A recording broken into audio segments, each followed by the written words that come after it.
اب ایک ترغیب دی ہے، حضرت ابو ہریرہ رضی اللہ تعالیٰ عنہ بیان کرتے ہیں کہ رسول اللہ صلی اللہ علیہ وسلم نے ارشاد فرمایا، جس نے اپنے ماں باپ کی قبر کی ہر جمعے زیارت کی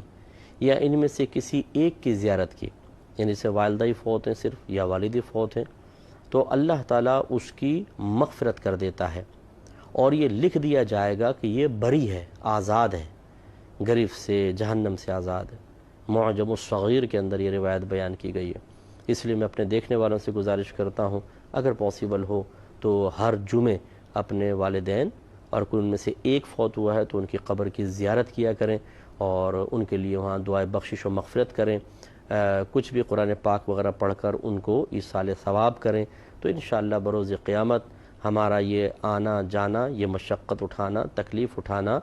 باعث مغفرت بنے گا، اور انشاءاللہ پھر ہماری جو نسلیں ہیں، ہمارے بچے ہیں، وہ بھی چونکہ طرز عمل اپنے بڑوں کا دیکھتے ہیں، تو کبھی ہمارا انتقال ہوگا تو یہ بچے بھی انشاءاللہ آ کر اسی طرح زیارت بھی کریں گے اور ہمارے لیے راحت کا سامان پیدا کریں گے۔